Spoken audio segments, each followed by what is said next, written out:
প্রবাসীদের ভাগ্য খুলছে হাইকোর্ট নতুন পাসপোর্ট ইস্যু নবায়নের আবেদন দ্রুত নিষ্পত্তিতে প্রশাসনের নিষ্ক্রিয়তা কেন বেআইনি ঘোষণা করা হবে না তা জানতে চেয়ে রুল জারি করেছে। প্রবাসীদের পাসপোর্ট নবায়নের ঝুলে থাকা আবেদন আগামী 60 দিনের মধ্যে নিষ্পত্তি করতে পাসপোর্ট কর্তৃপক্ষকে নির্দেশ দেওয়া হয়েছে।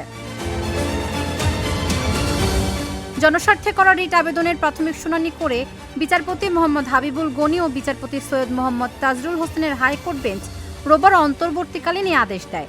আদেশ বাস্তবায়নের অগ্রগতি জানিয়ে 90 দিনের মধ্যে আদালতে প্রতিবেদন দিতে বলা হয়েছে। প্রবাসীদের পাসপোর্ট সংক্রান্ত আবেদন দ্রুত নিষ্পত্তির নির্দেশ কেন দেওয়া হবে না তাও জানতে চাওয়া হয়েছে। মন্ত্রিপরিষদ সচিব, প্রধানমন্ত্রীর মুখ্য সচিব, পররাষ্ট্র সচিব, প্রবাসী কল্যাণ সচিব, আইন সচিব ও পাসপোর্ট অধিদপ্তরের মহাপরিচালক সহ মোট 14 জনকে 4 সপ্তাহের মধ্যে রুলের জবাব দিতে বলা হয়েছে। এর আগে সংবাদ মাধ্যমে প্রকাশিত প্রতিবেদন যুক্ত করে human rights and peace for Bangladesh HRPBর পক্ষে রিট আবেদনটি করা হয়। আদালতে আবেদনের পক্ষে শুনানি করেন আইনজীবী মঞ্জিল মোর্শেদ, তাকে সহায়তা করেন আইনজীবী সঞ্জয় মণ্ডল, রাষ্ট্রপক্ষে ছিলেন deputy attorney general Mohammad Zeeshan Haider.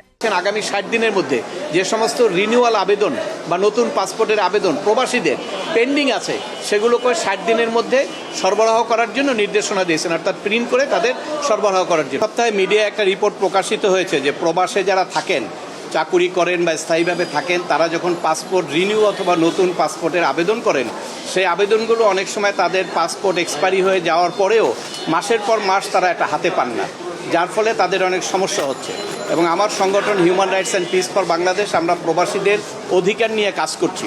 সেই প্রেক্ষাপটেই আমরা একটা জনস্বার্থে রিট পিটিশন দায়ের করেছিলাম যে প্রবাসীদের পাসপোর্টগুলো যেন নির্দিষ্ট সময় পাওয়া যায়। আদালতের আরেক আদেশে পররাষ্ট্র মন্ত্রণালয়কে আগামী 21 দিনের মধ্যে বিভিন্ন দেশে থাকা বাংলাদেশের হাই কমিশন ও দূতাবাসগুলোকে চিঠি দিতে বলা হয়েছে, যাতে প্রবাসীদের নতুন পাসপোর্ট বা নবায়নের আবেদন দ্রুত পাসপোর্ট অফিসে পাঠানো হয়। এ বিষয়ে 30 দিনের মধ্যে আদালতে প্রতিবেদন দিতে হবে।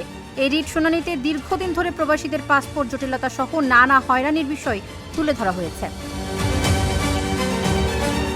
তাবাসসুম সেজুথি, ঢাকা জার্নাল।